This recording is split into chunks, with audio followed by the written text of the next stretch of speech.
Hello everyone, today I'll be narrating 3 new creepyposts that I found off of the Let's Not Meet subreddit. Liking this video and subscribing to my channel helps me a lot.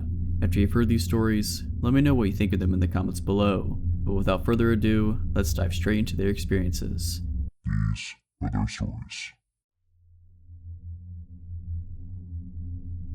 Some backstory before I begin. These events started when I was in 2nd or 3rd grade, 2002 to 2003-ish, and ended during the fall of 2015. I'm a 21-year-old female living in Canada. The RCMP are involved in the story, which stands for Royal Canadian Mounted Police. When I was in elementary school, I was friends with a girl named Jessica. We had a group of 5 or 6 girls that we always played with. Jessica's parents were divorced, and I often went over to her dad's house after school because they had a trampoline and a slide. Her dad was a totally normal dude. His name was Richard and he held a job as a pilot, which is definitely a job that requires mental stability. Jessica came over to my house as well, and her dad would always come pick her up after the play date, so he was familiar with where I lived. And I think 2nd or 3rd grade, Jessica moved away to live with her mom. I didn't fully understand what was going on as a child, and I still don't know what happened, but something had gone wrong with her father. We didn't hear much from Jessica, but around her birthday the following year, Richard invited our group of girls over for a surprise birthday party. We arrived at the party and we were waiting for Jessica so we could surprise her, but Jessica never showed up.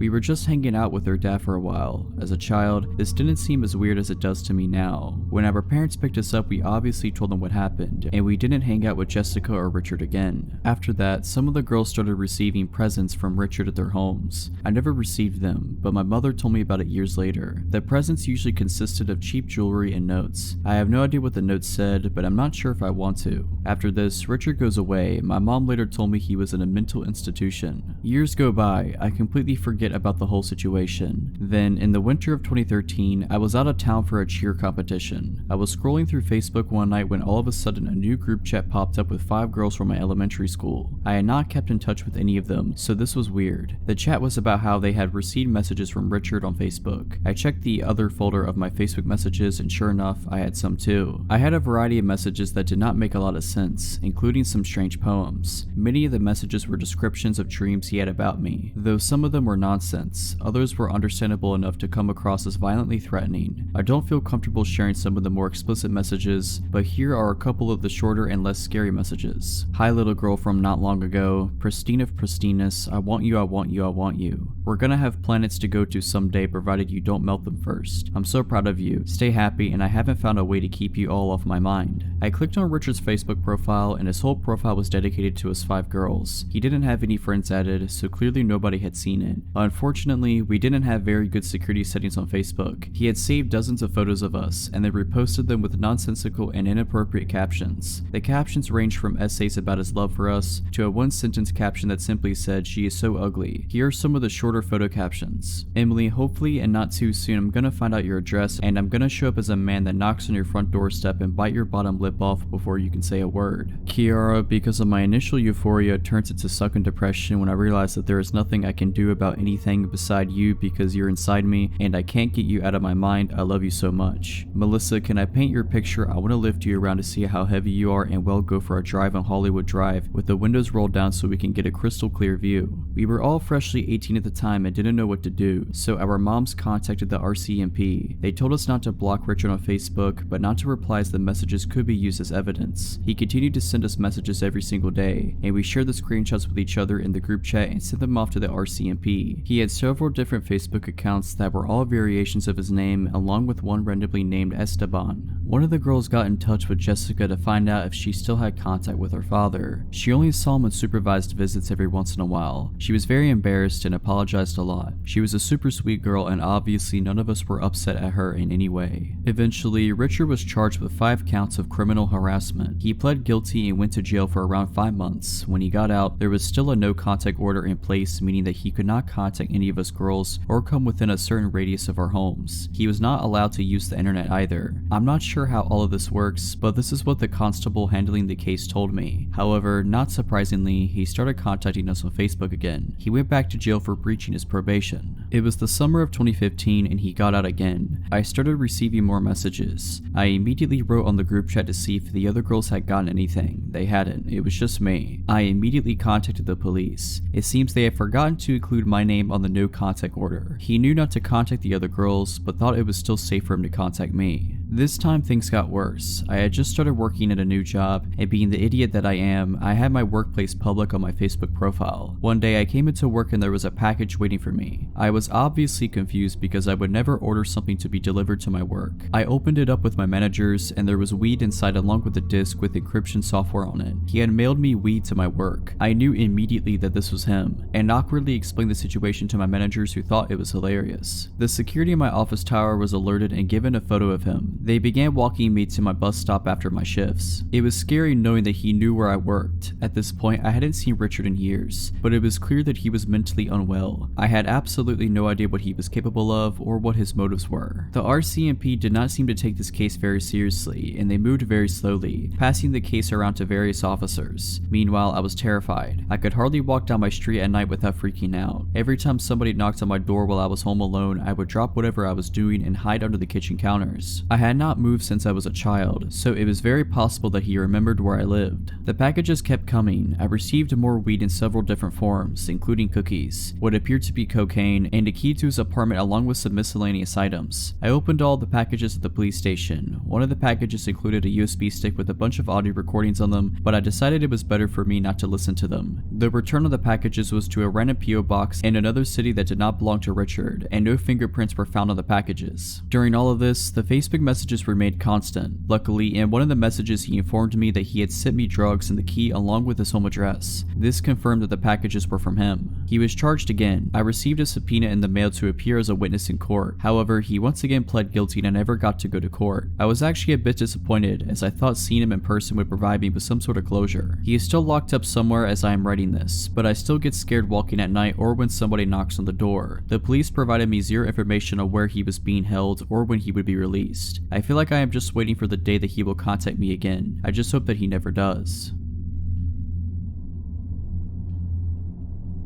I had just moved out of a share house in the suburbs and into my own one-bedroom apartment in the city. I'm a male and at the time was around 25 years old. My apartment, while old and small, was located about 500 meters from one of the most popular night spots in the inner city. As I was in my mid-20s and out on my own, this was the perfect place for me. This was because my friends and I were quite social and would frequent bars and nightclubs in the city, and the taxi fares were starting to add up. Also, this new apartment was close to my work, so it made sense. I got settled in right away and invited my friends over for pre-drinks before hitting the clubs. Due to the limited space in the apartment, this meant that some friends were inside and some were drinking on the walkway just out front. We had the music up and I just started drinking, but between songs, I could hear the couple next door arguing. Now, the apartment was old and bad, which meant thin walls too, so I pressed an ear to the wall in order to listen in. I hadn't met any of my new neighbors at this time as I didn't take long to move in and I didn't really see anyone during. I was curious. Judging from what I could determine while eavesdropping, they were a gay couple in their early 30s. One of the men was yelling at the other to go next door and tell us to keep it down. The other was arguing that it was just a housewarming and to let it go for the night. Since I didn't want to cause trouble, I marshaled everyone outside to start making our way to the nightclubs, leaving my new neighbors in peace. Later that night, I came home alone as I was tired from the move. I decided to let my friends carry on partying without me. I arrived at my door and proceeded to fumble around for my keys when I looked up to see a man standing on the walkway in front of the next apartment smoking a cigarette. He was tall and thin with brown oily hair. I noticed that he also had a cut lip and a faded but still visible black eye. I said, "Sorry about the noise earlier," correctly assuming he was my neighbor. He replied, "Nah, you're alright man, I'm Chris by the way." I shook his hand. I noticed his knuckles were red and a little bit scratched up, so I knew something was off. I apologized for the noise and said, "I hope I didn't cause any trouble for you." He withdrew his hand and with a soft but cracking voice said, "Nah, that's okay. Rick just gets a bit cranky sometimes. I'm used to it." With that, I finished off the conversation and told Chris that I'd see him later. It was about 2 a.m. at this point and I just wanted to sleep but couldn't help worrying about the potential domestic abuse going on next door. I decided to just keep an eye on it for now as I didn't have all the info. For all I knew, he could have gotten into a fight with someone else. As the weeks passed, I noticed that my new neighbors got drunk regularly and would argue almost every time. time. I could tell that Rick was the dominant one as his voice was a lot deeper and Chris seemed to be afraid of him during their shouting matches. This is why I kept my distance and never really socialized with them. I would even overhear them arguing about me and that Rick thought that Chris liked me, etc. I would just tune all of this out with headphones and video games, not to mention an active social life and full-time work to keep me occupied. I did find myself avoiding having guests over because of the neighbors. I would opt to meet people out as their arguments could be quite upsetting. This was working out fine enough for a while until Christmas Eve that same year. I was arriving home after coming from last-minute Christmas shopping. I was getting ready for a night of present wrapping as I was to visit my family the following day for Christmas. As I arrived home, I noticed 2 police cars outside and Anna, an Asian woman who lived a few apartments up from Chris, was screaming. I asked her what was happening and all she said was, "It's just so sad," while sobbing. I could see 3 officers trying to restrain somebody and there was blood on their uniforms. I came just a little bit closer to see Chris's oily brown hair in the center of the affray. His face was bleeding from his jaw where he had apparently been slashed by something sharp. They got him to his feet and I could see that his cheek had been cut so deep that the skin was flapping open as he struggled and resisted with the police. I recoiled in shock and went to comfort Anna, who was crying uncontrollably at this point. Suddenly, Rick's voice boomed out from nowhere. "You see what you've done, you loser." This frightened me and my instinct was to get myself and Anna to safety. Even though the cops were here, they had their hands full with Chris and I certainly didn't want to get involved in such an ugly fight where knives were involved. Anna refused to come with me and said that she would be fine. I looked around to see where Rick was as he kept yelling at Chris the whole time. The 3 cops struggled to restrain him. I could hear Chris whimpering apologetically in between. I couldn't see where Rick was, so I decided just to go to my apartment and lock the door. As I turned to go, I froze in horror as Rick's voice boomed, "Where are you going?" A deep chill went down my spine as my brain struggled to reconcile the fact that these words were coming out of Chris's mouth. I felt panic grip me as I realized that all this time Rick and Chris were the same person. All the fighting, laughing, drinking, and carry on that I couldn't help overhearing over the last couple of months had come from one solitary person, a lonely guy in his small 1-bedroom apartment. For some reason that made me feel sick. I learned later from Anna that this wasn't the first time the police had to come take Chris away. Anna explained that he spends a couple of months at the local psychiatric hospital each time. His father owns the apartment, so it's here waiting for him when he gets out. I moved out a few months later, and while it is a sad situation for Chris, I really do feel him.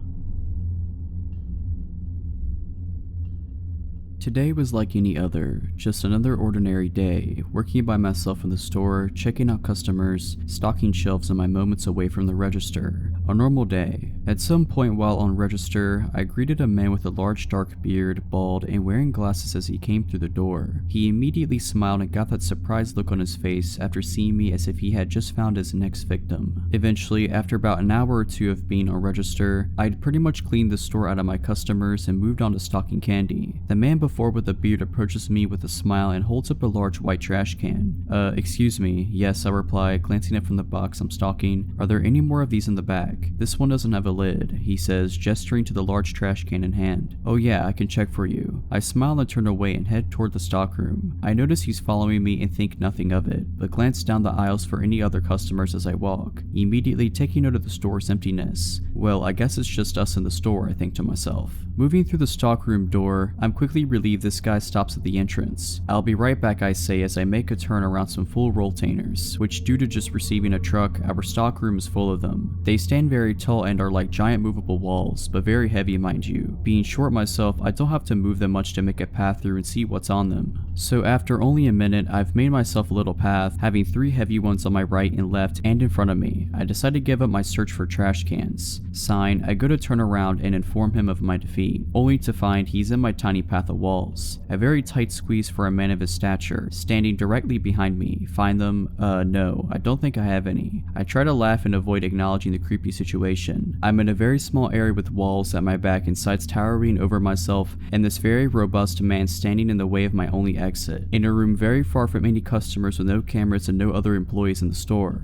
I'm helpless and increasingly growing scared at how this man isn't moving to let me out. I go to voice that I need to return to work after a solid minute goes by, but I am not able to get out a single word before he says in this creepy, almost shy voice, "You're just the cutest little thing, did you know that?" Within an instant, I'm scared and feel ill attention from this guy. Surprising myself though, I choke out without thinking. I just heard my bell. What? He looks confused but doesn't budge. I just heard my bell. There are people up front who need to be checked out and are looking for me. I stand nervously knowing full well neither of us heard the familiar ching from the service bell I keep on register. answer. But what about my trash can, he asked, stepping forward but taking a glance back toward the trash can. And again, with lightning thinking, I blurt out, I'll mark it down half price, no big deal, laughing and trying to act like nothing is out of the ordinary. I slip by him, seeing my opening at his turning around. I try my hardest to walk away, pretending to be calm as I exit the stockroom, then sprint to the front of the store the moment I was out of sight. He wound up leaving without purchasing the trash can. So, creepy guy who I expect to pull something like that again, I hope you and I don't meet again. Alright, so that's it. Hope you enjoyed this video. If you did, consider liking this video and subscribing to my channel. Let me know what you thought of these stories in the comments below. But as always, Have a nice day.